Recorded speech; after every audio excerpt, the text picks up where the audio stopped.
Because Hinduism, that oldest religion in the world, in its origins did not embrace the shadow, it is now only Hinduism in its home Bharat that can uncover the light of equality that will dispel this shadow cast by others. However, there's always a however and a but. This requires a return to an intense kind of scholarship, the kind demonstrated by Brahmavadini Gargi and Saptarishi Vashishta. Bharat should find a way that the state, with its vast resources, can enable such study for both women and men. Free men and women who demonstrate that they can do this, that they are willing and want to do this, free them from the constraints of everyday living and let them do that study. It's imperative. I totally love that our holy men and a few women come over here and become rock stars, from Maharishi Mahesh and Osho down to now. But now I'm asking, very humbly I hope, could we have a little bit less of the rock star and a little bit more of the scholarship? And I mean scholars that are not only knowledgeable about our ancient scriptures and philosophy, but scholars who are prepared courageously to take on the academic establishment of the West that now denigrates our texts, and scholars who will teach us how to take up that battle. This is the only way to challenge the modern Western myth that states that Hinduism is not a cohesive whole religion.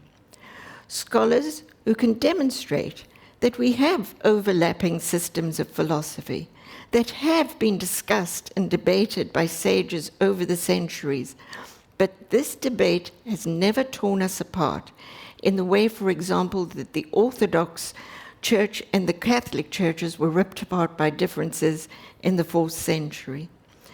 Our dharmic traditions are open and flexible, but that doesn't mean anything goes. Sri Rajiv Malhotraji points out in his stunning book Indra's Net, it does make us open and vulnerable to predators. Our scholars must have the learning to expose these horrible self-serving myths, and the myth that we simply aped some Western philosophies. They must be the ones to establish, and I'm going to say it one last time, and you can say it with me if you like, because Hinduism is the oldest religion in the world. Without such rigorous scholarship, there's no one to refute the position taken by Western scholars, and Hinduism will remain obscured behind voices that do not know or that deliberately distort it. So much of Bharat's know-how has been taken from its natural soil and repackaged to look as if it was created here, from the plough to organic farming. Again, too numerous to mention here. And this and the distortion of our religious philosophy that is happening in Western universities by Western academics, only the most rigorous scholarship can refute.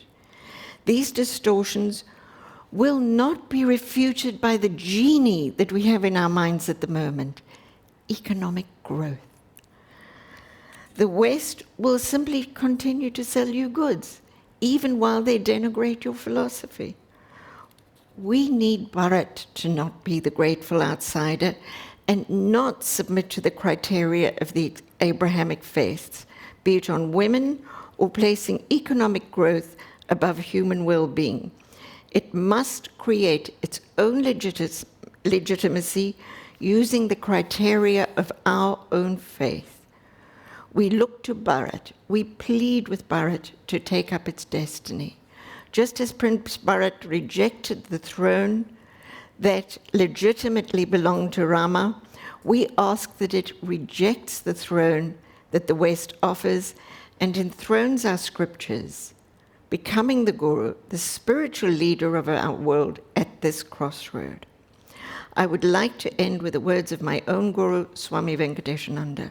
He was a great scholar, the first to have Sanskrit translations published by the influential State University of New York press, and he was also a bit of a rock star in his lifetime. He had a few famous disciples. He said, "Hinduism is both a religion and a philosophy, not in their sectarian connotations, but in their true sense, a love of and a way to the highest wisdom. Let Bharat offer the world that highest wisdom." I thank the organizers, and I thank you all for your attention. Hari Om Tat.